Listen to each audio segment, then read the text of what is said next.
नमस्कार दोस्तों, मैं हूं वीरेंद्र गुप्ता और आप देख रहे हैं नमस्ते दिल्ली पीवीपी। देखिए, इतना सब कुछ होने के बाद भी लगता है कि पुरानी चालों से पार्टियों ने सबक नहीं लिया। आज दिल्ली में जो वातावरण रहा, सुबह से ही गहमा गहमी का रहा और जब से दिल्ली में चुनावों की घोषणा हुई है, तब से तुरंत ही गतिविधियां राजनीतिक पार्टियों की बहुत तेज हो गई हैं। कल जब चुनावों की घोषणा हो रही थी तो आतिशी जी ने प्रेस कॉन्फ्रेंस करके बताया था कि उनसे सरकारी मकान उनका जो है छीन लिया गया है। दोस्तों, जो सरकारी बंगले में आतिशी जी इस समय रह रही हैं, तो जो केजरीवाल जी ने अपना बंगला खाली किया तो इसका अलॉटमेंट उन्हें कर दिया गया। लेकिन आतिशी जी ने 3 महीने तक जब बंगले का अपना अलॉटमेंट नहीं लिया, जिसे शीश महल के नाम से आजकल जाना जाता है, तो पीडब्ल्यूडी विभाग ने उसका जो है जो उनको मिलने वाला था बंगला, उसको कैंसिल कर दिया। मतलब उनको उनकी अलॉटमेंट कैंसिल कर दी गई। अब इसी बात पे एक राजनीतिक मुद्दा बनाया गया और प्रेस कॉन्फ्रेंस करके तुरंत उसमें वही आतिशी जी का जो रोने का नाटक था वो उन्होंने शुरू किया और कहा कि मुझे बेदखल कर दिया गया। इससे पहले भी 3 महीने में 2 बार ऐसा किया जा चुका है। देखिए, सवाल ये उठता है कि आखिर ऐसा कर क्यों रहे हैं ये लोग। मुझे देखिए तार्किक रूप से तो समझ में नहीं आता।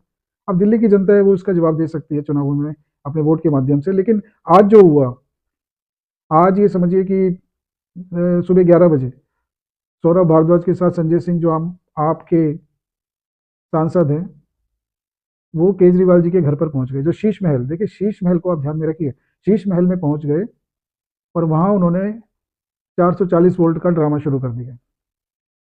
इस समय जो शीश महल है, जिसे ये लोग सीएम आवास के नाम से संबोधित कर रहे हैं, हालांकि कोई सीएम आवास होता नहीं है। जो दिल्ली के नियम बनाए गए हैं सीएम के लिए, उसके लिए कोई कोई विशेष कोई आवास ऐसा आवंटित होता नहीं है। कोई भी सरकारी बंगले में कुछ भी रैंडमली कोई भी बंगला ऑफर कर दिया जाता है और उसमें रहते हैं सभी। पूर्व मुख्यमंत्री रहे हैं उसमें, चाहे वो शीला दीक्षित जी हो या मदन लाल खुराना हो या अन्य भी जो थे। अभी तक तो दिल्ली का इतिहास यही बता रहा है कि उन्हें कहीं भी अलॉट किया जाता है। वो मथुरा रोड पे भी हो सकता है, दरियागंज में हो सकता है, या राजनिवास मार्ग पे कहीं भी हो सकता है। तो दिलचस्प ये रहा कि ये सभी अपनी टीम को लेकर, तो टीम भी इनकी क्या थी, जो इनके मीडिया के कुछ पत्रकार और संजय सिंह जी पहुंच गए। लेकिन जब पहुंचने के बाद जो उन्होंने ड्रामा किया, ड्रामा मैं इसलिए कहूंगा क्योंकि जब अधिकार ही नहीं है, चाहे संजय सिंह जी सांसद हैं, तो जो अधिकार ही नहीं है बंगले में घुसने का, तो ये दिखाना चाह रहे थे कि जो, देखिए सीएजी की रिपोर्ट लीक हुई है, उसमें बहुत सारे खुलासे किए गए, अनियमितताएं पाई गई हैं कि जो शीश महल में जो खर्च किया गया वो बहुत अनाप शनाप किया गया। जो 8 करोड़ का बजट था उसको बढ़ाकर 33 करोड़ अधिक खर्च किए गए। उसमें पर्दे भी हैं, वियतनाम के मार्बल भी हैं, पता नहीं और भी बहुत सारी चीज़ें हैं। तो लाखों रुपए, करोड़ों तक भी गई हैं बातें कही।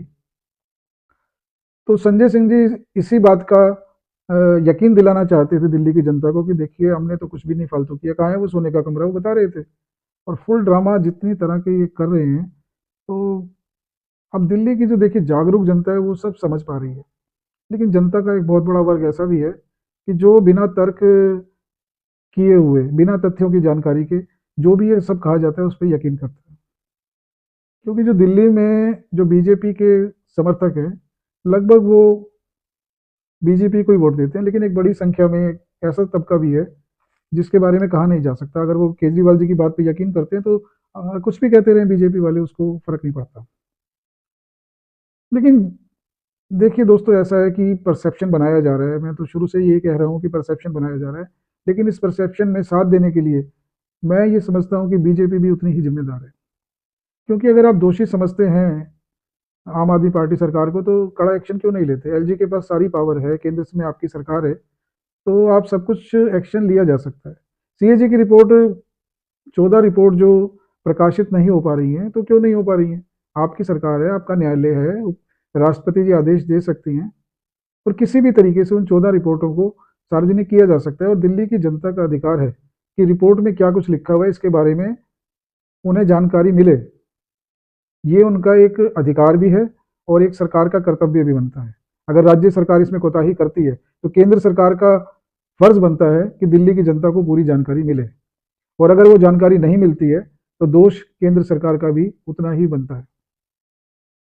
तो आज का ड्रामा जो मैं बता रहा था दोस्तों, उसके बाद संजय सिंह ने घोषणा की कि जो राजमहल बन रहा है प्रधानमंत्री आवास, उसके अंदर भी हम जाएंगे। देखिए फिजूल की बात ये कोई जमती नहीं है, क्योंकि मुख्यमंत्री की जो विलासिता के ऊपर जो बात चल रही है उसको हम ट्रांसफर कर रहे हैं प्रधानमंत्री के ऊपर। और मैं शुरू से इसी बात का सबको मैं बता रहा हूं कि ये परसेप्शन जो बनाए जा रहे हैं ये जनता के हित में नहीं है, और जनता का कोई इसका लेना देना होना भी नहीं चाहिए।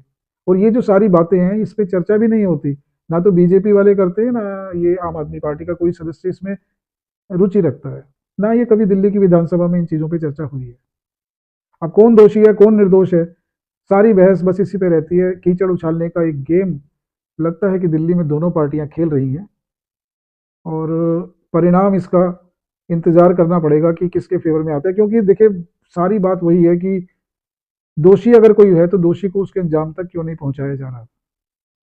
अगर बीजेपी को लगता है, देखिए आप खुद देखिए कि जो ये मुद्दे हैं, मोहल्ला क्लिनिक की बात की जाती है कि मोहल्ला क्लिनिक में कितनी अनियमितताएं हैं, गली में कूड़े के ढेर लगे हैं, कूड़े को जलाया जा रहा है, जमुना जी मैली है, यही तो आरोप लगते हैं आम आदमी पार्टी पर और बीजेपी लगाती है।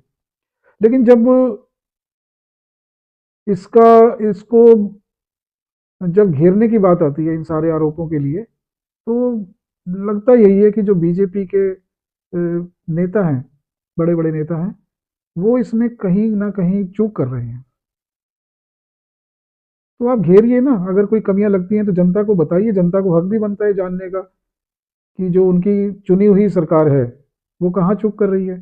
सिर्फ एक प्रेस के कैमरे के सामने आकर सब कुछ बोलना, इससे तो बात नहीं बनेगी, घर घर जाकर जनता को संदेश देना पड़ेगा। और जो धरना प्रदर्शन आप आज कर रहे हैं वो आपको लगातार करते रहने पड़ेंगे। और जब आप लगातार एक चीज को करेंगे तभी तो जनता के कानों में वो बात जाएगी। इस काम के लिए देखिए आम आदमी के जो कर्णधार हैं, लगता है कि वो कहीं आगे हैं बीजेपी से। तो देखिए दर्शकों, अब तो चुनाव बहुत नजदीक है और बहुत जल्दी इसके परिणाम भी घोषित होंगे, और सब अपनी अपनी बात मनवाने में लगे हैं।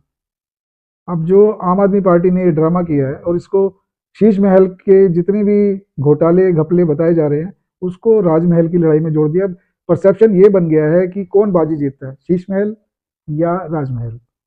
घोटाला घपला किसने किया है और विलासिता का जीवन कौन जी रहा है, ये इन्होंने लड़ाई अब इधर मोड़ दी है। ये देखिए रोज नए मुद्दे बनेंगे, रोज नई कहानी नहीं आपको सुनने को मिलेगी, और लगता है कि दिल्ली का चुनाव इसी बातों में उलझा रहेगा। चलिए फिर मिलेंगे किसी नए मुद्दे पर। चैनल के अगर आपको कंटेंट पसंद आते तो प्लीज़ लाइक कीजिए, शेयर कीजिए, और अपने कमेंट्स के माध्यम से अपनी राय हमें दीजिए। नमस्कार।